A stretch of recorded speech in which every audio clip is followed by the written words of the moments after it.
Aujourd'hui, en ce 11 novembre, nous honorons la mémoire de celles et ceux qui ont combattu pour que notre nation retrouve la paix. Ils ont sacrifié leur vie pour un monde libre, loin de la haine et de la barbarie. 106 ans se sont écoulés depuis l'armistice de 1918. Mais la signification de cette journée reste puissante, toujours inscrite dans nos cœurs et notre mémoire collective.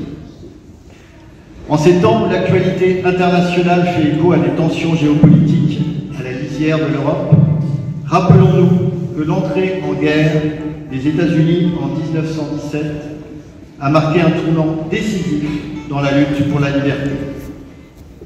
Tours, alors, est devenu une base arrière pour l'armée américaine, un lieu de solidarité et de fraternité. La mémoire de cette alliance demeure gravée dans notre vie. De notre vieux pont, nommé en l'honneur du président Wilson, à la fontaine américaine, symbole d'union entre les peuples. Aujourd'hui, alors que les États-Unis questionnent sur leur rôle et leur mission sur la scène internationale, nous, Français, nous, Européens, sommes invités à redoubler de vigilance et à nous rappeler que la paix se construit chaque jour. Elle est un engagement permanent, exigeant de chacun une résilience morale qui va au-delà des frontières. La paix n'est pas un acquis, elle est un combat, comme le disait si justement Jean Jaurès. L'affirmation de la paix est précisément le plus grand des combats. Ce combat est d'autant plus important qu'il ne se déroule pas uniquement sur les champs de bataille, mais aussi dans nos actions quotidiennes, nos choix de société et notre manière de traiter les autres. La paix exige de nous non seulement le refus de la guerre, mais aussi l'aspiration sincère à la justice, à l'égalité et au respect de la dignité humaine. Elle ne se limite pas à une absence de conflit, elle repose sur des valeurs profondes et sur une vigilance de chaque instant pour éviter les erreurs du passé. Dans notre ville, en 1914, des milliers de Tourangeaux ont répondu à l'appel de la nation, rejoignant les régiments de la 18e division, le 32e et le 66e régiment d'infanterie, qui se sont battus avec bravoure dans toutes les grandes batailles de la Grande Guerre.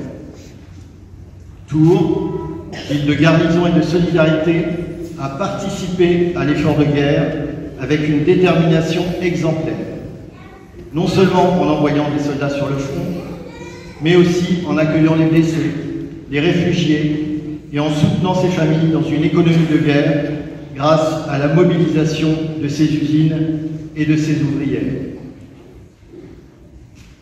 Le drapeau de la paix, qui flotte désormais sur la façade de l'hôtel de ville, rappelle à toutes et tous, notamment aux plus jeunes générations que je resalue, l'engagement historique de notre ville en faveur de ses valeurs et de ce combat.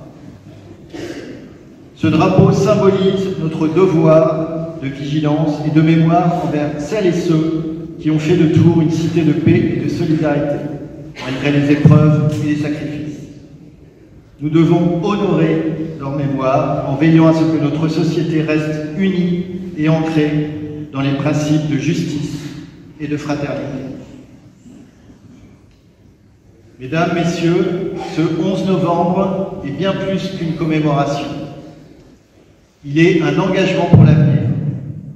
Nous devons transmettre aux générations futures cette mémoire de paix et leur rappeler que le monde qu'ils construiront dépend de leur capacité à défendre les idéaux de liberté, de justice et de respect des droits humains. Dans un monde de plus en plus complexe, où les défis semblent parfois écrasants, ce qui s'est accompli ici même à Tours nous montre qu'au-delà des idéologies, des préférences philosophiques et des intérêts nationaux, ce sont les actes de solidarité, les ponts que nous construisons entre les cultures et la capacité à refuser la haine qui nous permettent de défendre notre commune humanité. En ce jour, souvenons-nous que la paix, la vraie paix, n'est pas simplement l'absence de guerre.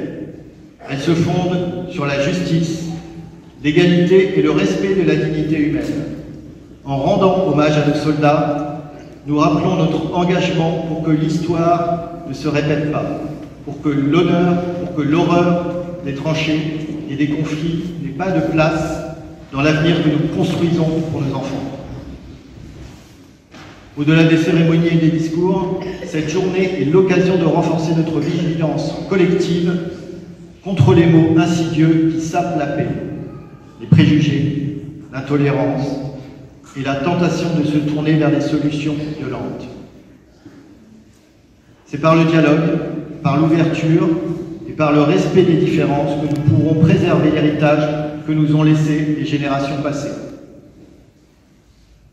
Mesdames, Messieurs, chers concitoyens, aujourd'hui, faisons ensemble le vœu de protéger cette paix si précieuse, de bâtir un monde de compréhension mutuelle où les différences sont une force, où le dialogue est toujours plus fort que les divisions.